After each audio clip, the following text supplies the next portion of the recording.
Assalamualaikum warahmatullahi wabarakatuh. Perkenalkan, nama saya Muhammad Lutfi Nafis. Kali ini saya akan menjelaskan tentang perancangan, signage, dan wayfinding dari Multitoys Bandung yang telah saya buat. Baik, selanjutnya ada daftar isi. Pada daftar isi ini saya akan menjelaskan beberapa subbab konten yang akan ada pada uh, perancangan desain signage dan wayfinding yang saya buat. Yang pertama adalah data collection. Data collection ini terdiri dari profile Multitoys, map Multitoys, signage dan wayfinding dari Multitoys. Yang kedua ada planning and strategy. Planning and strategy ini berisikan konsep-konsep data yang nantinya akan menjadi acuan saya untuk mendesain signage dan wayfinding pada Multitoys ini. Yang ketiga adalah signage design. Pada signage design ini merupakan hasil desain signage saya yang berdasarkan pada data-data pada bagian planning and strategy. Berikut isi dari signage design. Yang pertama adalah orientation, identification, directional, regulatory, yang terakhir adalah installation atau penempatan signage tersebut. Oke, baiklah, kita masuk pada subbab pertama, yaitu data collection. Yang pertama adalah profile dari Multitoys. Di sini saya nanti akan menjabarkan bagaimana profil dari Multitoys itu sendiri. Multitoys merupakan salah satu toko mainan atau yang biasa saya sebut sebagai toko hobis terbesar di Indonesia. Didirikan selama hampir 10 tahun lebih. Multitoys ini berada di berbagai kota di Indonesia seperti Jakarta, Bandung, Surabaya, dan Medan. Kali ini saya akan mengambil lokasi atau tempat dari Multitoys ini yang berada pada Bandung. Lebih tepatnya pada Jalan Keponjati nomor 169, Bandung. Lokasi toko ini dekat dengan Mall 23 Pascal dan berada di pinggir jalan sehingga tidak terlalu sulit untuk menemukan toko ini. Sebelumnya, Multitoys ini berada pada Mall Istana Plaza. Namun pada sekitar tahun 2018, toko ini berpindah lokasi menuju ke lokasi yang sekarang yang ada pada Jalan Keponjati itu. Multitoys ini dapat dibilang sebagai surganya orang-orang penggemar mainan hobis, mulai dari ikan pelak, action figure, gashapon, diecast, dan peralatan hobis lainnya. Multitoys ini sebagai distributor resmi dari brand ternama seperti Hot Toys, Bandai, Good Smile, Kotobukiya, Square Enix, Peace Kingdom. Dan mereka selalu berusaha untuk memberikan yang terbaik bagi pelanggannya. Nah, selanjutnya ada map Multitoys. Nah, sayangnya saya tidak menemukan map Multitoys ini pada internet. Saya ingin menuju ke tempatnya, namun situasi sekarang sedang terjadi wabah COVID-19, jadi saya tidak bisa berpergian ke lokasi Multitoys ini sendiri. Namun setelah saya lihat perhatikan pada berbagai vlog yang ada di YouTube, sepertinya lokasi penempatan ini sudah berpindah, udah diganti gitu. Jadi saya tidak bisa memastikan tempat yang tepat untuk menempatkan signage yang ada pada Multitoys ini. Saya sendiri juga udah begitu lupa dengan penempatan pada Multitoys ini karena terakhir saya ke Multitoys sekitar pada tahun 2019, pertengahan 2019 kemarin. Yang berikutnya ada signage dan wayfinding pada Multitoys. Di sini saya hanya menemukan sedikit foto-foto signage yang ada pada Multitoys. Yang foto pertama ada orientation. Orientation sini menunjukkan barang-barangnya terdapat pada berbagai lantai yang ada pada Multitoys itu sendiri. Yang kedua ada identification. Yang ketiga juga ada identification juga pada bagian depan Multitoys itu sendiri. Yang keempat juga sama identification untuk menunjukkan tempat barang itu sendiri. Baik, untuk bab yang selanjutnya adalah planning and strategy. Yang pertama adalah list signage yang dibutuhkan pada Multitoys. List signage yang dibutuhkan pada Multitoys ini terbagi menjadi dua. Yang pertama pada eksterior, yang kedua adalah pada interior. Yang kita mulai dari pada eksterior terlebih dahulu. Yang eksterior untuk signage identification terdapat nama tempat Multi itu sendiri. Kita pada interior, pada bagian signage identification yang dibutuhkan adalah signage kasir, gunpla section, toko satsu section, Figma section, hot toy section, diecast section, gashapon section, dan toilet. Selanjutnya untuk directional signage Yang dibutuhkan adalah untuk floor direction seperti lantai 1, lantai 2, dan lantai 3. Selanjutnya ada toilet direction. Lanjut lagi ada regulatory signage. Regulatory signage yang dibutuhkan ada seperti no smoking signs sama do not touch signs. Dan antara ada orientation signage. Orientation signage ini yang dibutuhkan adalah daerah tempat berlantai. Yang selanjutnya adalah bagian konsep. Pada bagian konsep ini terdapat konsep-konsep dan keyword konsep yang telah saya pilih untuk nantinya akan diterapkan pada signage yang telah saya buat. Yang pertama konsepnya adalah modern, tech, dan toys. Keywordnya yang saya ambil ada modern, toys berupa Gundam, sans serif untuk font, dan tech toys. Konsep yang saya ambil adalah modern, tech, dan toys. Alasan saya mengambil konsep-konsep tersebut adalah sebagai berikut. 1. Modern.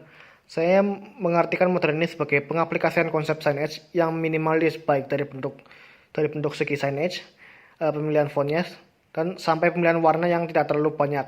Ya kira-kira 2-3 warna saja. Untuk toys ini saya memfokuskan pada konsep toys yang Gundam. Konsep toys di sini saya spesifikkan pada konsep desain Gundam yang dimana berupa bentukan robot high-tech seperti pola-pola yang diberikan pada signage dan juga klasik dari Gundam itu sendiri seperti warna merah, putih, dan kuning. Yang ketiga adalah sans serif. Di sini saya akan menggunakan font dari family sans serif dikarenakan font sans serif inilah yang readability menurut saya lebih baik dan dapat masuk dalam konsep-konsep seperti modern minimalis. Yang keempat adalah tech toys. Di sini diberikan dengan konsep yang tegas baik dari tipografi hingga bentukan dari signage tersebut. Yang berikutnya adalah color. Color atau warna, di sini saya memilih 4 warna, yaitu warna merah, kuning, putih, dan hitam. Baik untuk warna merah, CMYK-nya adalah 30%, M 100%, Y 100%, dan K 3%. Untuk RGB-nya yang R 206%, G 32%, dan B 39%. Untuk pantonnya menggunakan panton 1795C. Arti warna merah itu sendiri yaitu sebagai simbol keberanian, kekuatan, energi, atau luapan emosi yang menggebu-gebu. Selain itu juga warna merah ini digunakan sebagai warna dasar pada logo multi itu sendiri. Pemakaian warna ini agar nantinya dapat memberikan semangat kepada toko multi toys untuk terus berjualan atau menghadirkan mainan-mainan yang berkualitas bagi para hobis. Warna merah ini digunakan sebagai warna dasar atau base pada signage yang akan saya buat. Yang kedua ada warna kuning. Warna kuning ini CMYK-nya adalah C 6%, M 21%, Y 100%, dan K 0%. Untuk RGB-nya R 243%, G 197%, dan B 13%. Untuk pantonnya di sini menggunakan 7408C. Arti warna kuning ini sendiri yaitu memberikan kesan optimis, semangat, dan ceria. Pemakaian warna kuning ini nantinya diharapkan dapat membuat customer yang datang dapat merasakan bahagia dan ceria dikarenakan kelengkapan dan fasilitas yang disediakan oleh toko multitoys ini. Warna kuning ini digunakan sebagai aksesoris atau pada warna panel lain pada signage yang akan saya buat. Yang ketiga yaitu warna putih. Untuk CMYK warna putih yaitu C 3%, M 2%, Y 2%, dan K 0%. Untuk RGB-nya R 245%, G 245%, dan B 245% juga. Untuk panton di sini yang menggunakan panton 663C. Arti dari warna putih ini yaitu memberikan kesan bersih, suci, ringan, dan terang. Penggunaan warna putih ini hanya ditunjukkan untuk memberikan kontras pada warna dasar hitam dan dikarenakan warna putih merupakan salah satu warna yang netral. Warna putih ini digunakan pada tipografi dan piktogram pada signage yang akan dibuat. Yang terakhir adalah warna hitam. CMYK warna hitam ini adalah C 72%, M 66%, Y 65%, dan K 76%. Untuk RGB-nya R 29%, G 29%, dan B 29% juga. Pantone pada warna hitam ini adalah netral. Arti warna hitam ini yaitu memberikan kesan gelap, seram, penuh misteri, namun juga memberikan kesan elegan. Pemilihan warna hitam di sini yang ditonjolkan adalah memberikan kesan elegan pada tokoh multitoys ini. Warna hitam ini digunakan sebagai warna dasar kedua atau base kedua, yang nantinya sebagai dasar untuk diletakkan tipografi dan piktogram. Yang berikutnya adalah typography. Font yang digunakan pada perancangan SignEdge ini ada dua, yaitu font Evagria Regular dan Avenir Next LT Pro Demi. Pengaplikasian nantinya pada SignEdge baik berupa pada SignEdge indoor maupun outdoor. Berikut contoh penerapan pada redesign regulatory sign yang menggunakan kedua font tersebut. Pada kata do not touch the figure, font yang digunakan adalah Evagria Regular, dan pada terjemahan bawahnya menggunakan font Avenir Next LT Pro Demi. Bisa dilihat penerapannya pada gambar di bawah berikut. Selanjutnya adalah material. Bahan yang dipakai pada regulatory signs di sini menggunakan aluminium pada base-nya, dan pada tulisan dan icon menggunakan adhesive translucent vinyl. Pada bagian dalamnya menggunakan lampu backlit LED, jadi dapat menyala tulisan dan ikonnya. Pemilihan aluminium ini digunakan karena aluminium ini merupakan bahan yang ringan dan juga lebih tahan lama. Yang dilihat pada gambar sini, untuk aluminium pada ini menjadi sebuah base material utamanya. Terus adhesive translucent vinyl pada bagian icon dan juga tipografinya. Untuk akrilik plastik transparan ini digunakan pada panel line pada yang warna kuning tersebut. Dan juga LED light digunakan pada bagian dalam SignEdge untuk dapat memancarkan cahaya agar SignEdge tersebut dapat menyala. Yang berikutnya ada reference. Referensi ini saya menggunakan beberapa referensi gambar-gambar yang saya temukan di internet. Yang pada gambar utama saya dapat lihat penerapan layer pada SignEdge untuk menambahkan daya tarik pada SignEdge sekaligus agar SignEdge tidak terkesan flat. Jadi terdapat dua layer itu. Berikutnya adalah pemilihan warna pada SignEdge berdasarkan color palette. Nah, color palette ini saya mengambil base color palette pada yang umum digunakan pada desain Gundam. Berikutnya adalah desain SignEdge mengambil konsep seperti bentuk pada shield yang digunakan pada mainan Gundam tersebut.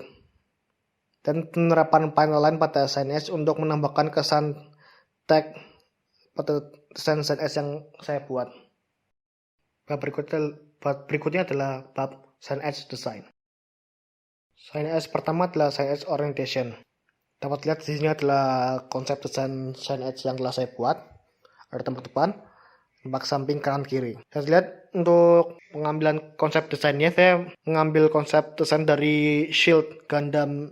Dari bentuknya itu bentuk setengah shield Gundam. Untuk gambar kedua ini ukurannya sini untuk sebagai pengetahuan saja, ini ukuran yang saya buat ini hanya kira-kira saja.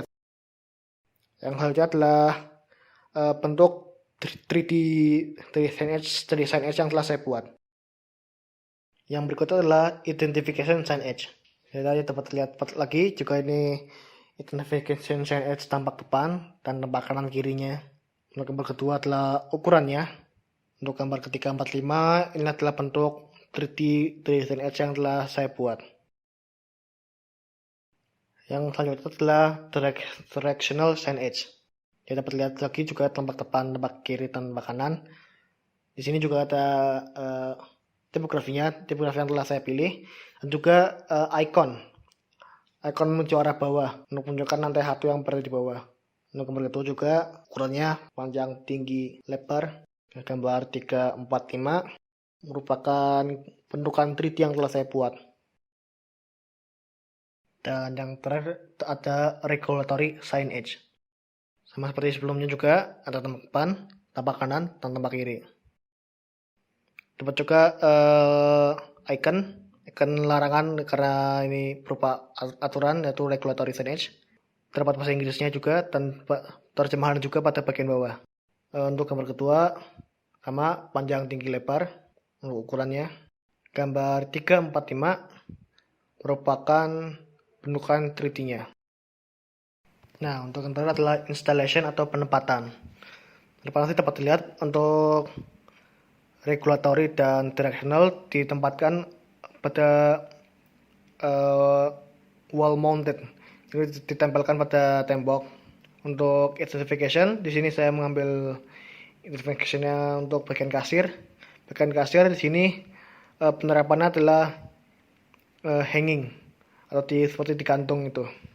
Terus selanjutnya untuk orientation signage saya ground mounted ditaruh bawah. Untuk jarak pandangnya regulatory signage saya pada bagian bawah, jadi 30 derajat ke bawah karena ditempatkan penempatannya pada bagian bawah, jadi bukan eye level. Untuk directional signage 30 derajat ke atas agar mudah dilihat dan sama halnya sama identification signage. Untuk orientation signage penempatannya eye level. Baik, cukup sekian dan terima kasih. Mohon maaf apabila ada kekurangan dan salah kata yang telah saya ucapkan. Mohon maaf. Wabillahi taufiq wa hidayah. Wassalamualaikum warahmatullahi wabarakatuh.